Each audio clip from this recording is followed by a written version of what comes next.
La Contra, Canarias a las 6. Pues precisamente protagoniza nuestra contra de hoy Rita Mendoza, presidenta del Colegio de Enfermería de Las Palmas. Rita, muy buenas tardes, bienvenida. Muy buenas tardes, muchas gracias. Te ha tocado hoy, Rita, una contra bastante sanitaria, porque hay mucha información sobre la mesa del ámbito de la sanidad. Vamos a empezar, si te parece, por lo último que comentábamos con nuestro entrevistado anterior, por esa situación de las urgencias del Hospital Insular. Y bueno, si quieres extenderla a cómo está la sanidad, nuestros centros en las islas.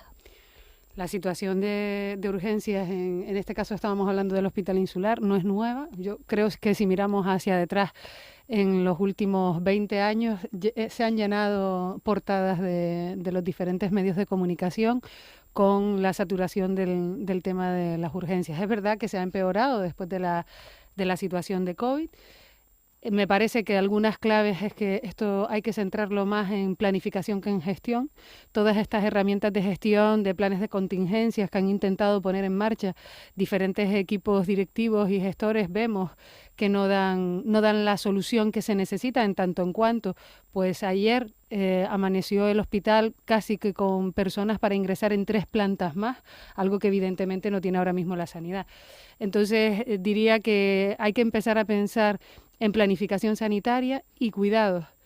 Muchas de estas personas son personas que tienen patología crónica.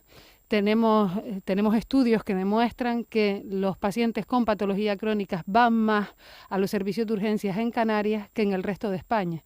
Y esto es porque no tienen otra puerta de entrada o incluso porque no estamos teniendo un trabajo proactivo con ellos en sus casas y en el entorno comunitario. Nosotras defendemos que tiene que existir una planificación sanitaria que se base en la sociedad de los cuidados, que es lo que la gente necesita. Creemos que esto está directamente relacionado con la crisis a la que acontece la atención primaria, en la que no solo hay que atender la gestión de la demanda, que por supuesto también, sino que hay que invertir dinero, invertir recursos, personal en todo lo que tiene que ver con la parte crónica y que hay que apostar por una atención comunitaria más que primaria, en tanto en cuanto hay que trabajar de manera proactiva cerca del domicilio de la gente, ¿no? Incluso dar salidas altas precoces desde la propia urgencia a la casa de la gente y poder ir a atenderla allí con una calidad y unas condiciones de cuidados que ahora mismo la infraestructura sanitaria no nos permite y esto, como comentaba el compañero Octavio, hay que abordarlo porque es realmente preocupante. No sé si este escenario que estamos describiendo, Rita, se ha visto agravado por la pandemia de COVID-19, de la que hoy se cumplen 3 años desde que se decretó el estado de alarma, el famoso confinamiento que todos y todas vivimos. ¿Cómo lo ves tú 3 años después? Mira, antes de declarar el estado de pandemia, en enero del año 2020, yo recuerdo de estar trabajando en planificación porque sabíamos que venía un pico de gripe. O sea, de manera sistemática, los servicios de urgencias hay determinados. Había antes, en el año 2019-2020, momentos en los que llegaban a los niveles máximos de saturación. Suele ser justamente relacionado con el incremento de la patología respiratoria y en los meses de más frío, ¿no? Entonces, diría que sí, diría que la situación de la pandemia ha empeorado porque la gente sigue entrando por la puerta de urgencias y esto es lo que tenemos que intentar buscar opciones. Y también digo una cosa, la gente entra por allí porque esa es la puerta que tiene. Seguramente si la gente puede disponer de otra serie de recursos, nadie quiere estar en una puerta de urgencias y nadie quiere estar en la puerta esperando a tu familiar sin saber qué es lo que está ocurriendo. Esto la población no lo quiere, los sanitarios no lo quieren, por tanto tendremos que buscar soluciones. Y nos ha afectado de manera negativa el que no hemos atendido durante un cierto tiempo porque lo urgente y lo importante era mantener controlado la infección por COVID, no hemos atendido la cronicidad. Entonces, lo que estamos viendo no es ni más ni menos que síntomas de lo que hemos vivido hasta ahora y está relacionado claramente, pero insisto, también es un tema de planificación sanitaria y no lo digo yo creo que hay que tirar de los periódicos, mirar las portadas hacia detrás y ver que esto es algo que de manera sistemática siempre ocurre en nuestro sistema sanitario en los últimos 20 años.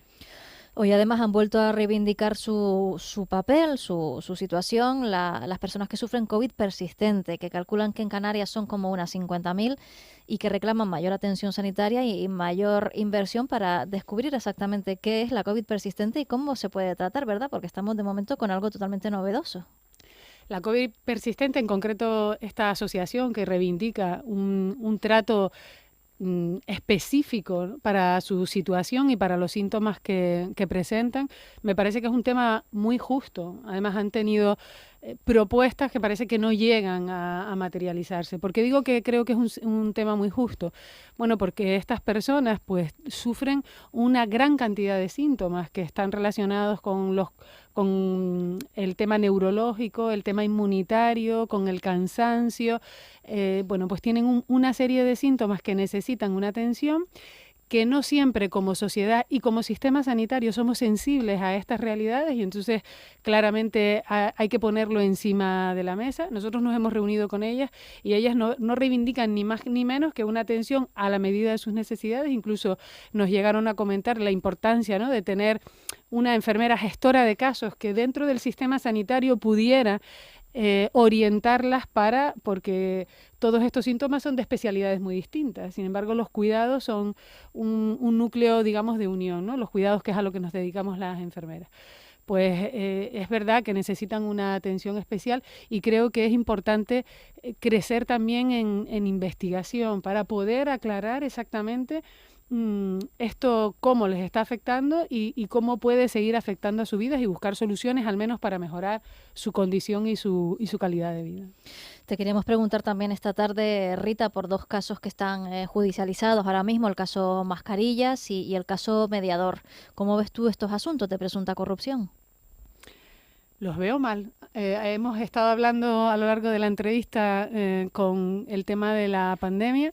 Yo no dejo de tener sentimientos encontrados, porque en ambos casos han tenido lugar justamente en estos últimos 3 años, y mientras pues las enfermeras en particular y los sanitarios en general y el conjunto de la sociedad hemos estado todos arrimando el hombro para buscar soluciones a un tema que nos ocupaba para mantener la vida y la condición de vida, pues ha existido corrupción, hay dinero que desaparece del gobierno. Esto genera inseguridad en la población, falta de seguridad incluso pues en el sistema sanitario por el tema del caso Mascarillas, y en el conjunto del gobierno por el tema Mediador.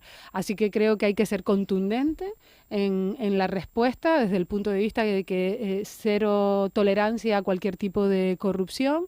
Desde luego que el peso de la ley tiene que caer encima de las personas que no han obrado bien, y hay que devolver a la sociedad la confianza en las instituciones, porque al final, bueno, pues tener un sistema sanitario dañado y tener en paralelo este perfil de noticias realmente nos hace que el alma se nos venga a los pies, no solo a la sociedad en su conjunto, sino en especial a los sanitarios, ¿no?, que lo estamos dando todo y que nos da la sensación de que del otro lado se podrían hacer mejor las cosas. ¿Cómo están ustedes, Rita, el personal sanitario, el personal de enfermería, que es el que conoces más de cerca? ¿Cómo estamos? Esa es una gran pregunta. Miren, ahora mismo estamos en un momento de preocupación, terminando el mes de febrero, arrancando el mes de marzo. Hay cambios en la contratación, esto genera mucha inestabilidad en el personal, genera mucha incertidumbre, se mueve personal de unas gerencias a otras, entonces esto no facilita la continuidad de la atención. Y bueno, nosotras siempre vamos a reivindicar que las plantillas se estabilicen lo antes posible, y que además se dote bien del suficiente personal para poder atender de manera correcta, segura y con criterios de calidad a la población. Creo que hay que diferenciar, por un lado, el perfil de enfermeras que tenemos en esta comunidad autónoma, que es un perfil de enfermera joven, bien formada, especialista, especializada y con ganas de emprender acciones para cuidar de la población, de cómo nos cuida el sistema sanitario, que desde luego considero que no está a la altura, no nos están cuidando bien, y siempre es una reivindicación que tenemos encima de las mesas, y que además en estos momentos cuando hay cambios, ya te digo, en la contratación, movimientos, pues nos genera una gran inseguridad, y bueno, se hacen grandes esfuerzos para que no afecte a nuestro trabajo en el día a día, pero es inevitable que cuando se generan movimientos esto al final termina afectando a la población, claro, y a la calidad de los cuidados. Nos queda tiempo para preguntarte por relaciones internacionales, Rita. No sé cómo lo llevas, pero es un poco la gracia de esta sección, preguntar por asuntos que no tienen nada que ver con el perfil, con la profesión de nuestros entrevistados, de nuestras entrevistadas. Y tenemos sobre la mesa 2 citas importantes. Hablábamos antes con nuestra compañera en Lanzarote de la que comienza oficialmente mañana, esa cumbre hispano-portuguesa en la que asiste Pedro Sánchez y Antonio Costa, los presidentes de España y de Portugal, y también el presidente del Gobierno de Canarias, que se va a Marruecos acompañado de empresarios y de varios consejeros y consejeras del Ejecutivo canario. ¿Cómo lo ves esta cita? Bueno, la cita que se produce en Lanzarote me parece muy, muy interesante. Siempre que se produce una cumbre de estas características, pues sitúa a Canarias, en este caso a Lanzarote, ¿no?, en el plano político, institucional, mediático, y entonces esto siempre va a ser positivo para las islas. Me parece interesante los debates que se generan en estos espacios. Además, creo que además de los presidentes, pues vienen varios ministras y ministros. Creo que estará presente trabajo, creo que estará presente educación con cuestiones importantes desde el punto de vista de la sociedad, y también estará presente sanidad. Y en la parte que un poco a nosotros nos toca en esta línea, pues Sanidad trabajará asuntos que tienen que ver con el uso correcto de los microbianos. Nosotros entendemos que hoy por hoy se hace un mal uso, no es que lo entendamos nosotros, sino que es algo que está en la agenda europea, nacional y por supuesto en la agenda canaria. Se hace un mal uso de los antibióticos y parece que en esta cumbre se va a trabajar entre los ministerios de Sanidad para sacar algún acuerdo adelante para hacer un buen uso de los microbianos. Entonces, esto nos parece que es muy positivo, en tanto en cuanto es un tema de salud pública que tiene Canarias, que tiene España y que tiene Europa. Y ya no solo por el uso que pueda hacer la población y la sensibilidad que tenemos que tener los profesionales a la hora de la indicación, el uso, la prescripción de los antibióticos, sino creo que temas tan importantes como el uso de los antibióticos en la ganadería, si están mañana en estas agendas de trabajo, pues es algo que favorece en general a la sociedad y en particular a lo que es el sistema sanitario. Y con respecto a la reunión del presidente del gobierno canario, Ángel Víctor Torres, con Marruecos, tengo la esperanza de que esto traiga cosas buenas, ¿no?, para los canarios y las canarias. Espero sinceramente que se trabaje en temas de interés, como es el tema de las políticas migratorias desde el punto de vista de la llegada de las personas en pateras y de las muertes que desgraciadamente se producen de estas personas por el camino, porque a mí me parece que este tipo de temas son lo suficientemente importantes como para que estén por encima de la política. Y además sé que nos preocupan a las enfermeras en tanto en cuanto queremos cuidar bien de la gente. Hemos llegado ya al final de nuestra sección. Rita, has elegido para terminarla Guam de U2. Cuéntanos por qué. Pues porque es un tema que me ha gustado mucho siempre y porque durante el estado de alarma la escuché muchas veces mientras volvía a casa por la noche. Y entonces hoy que estoy ahí con sentimientos encontrados me parecía que era interesante. Rita Mendoza, presidenta del Colegio de Enfermería de Las Palmas, muchísimas gracias y nos quedamos escuchando, gracias a ti, U2, hasta las noticias de las 7. Muchas gracias. Sugar.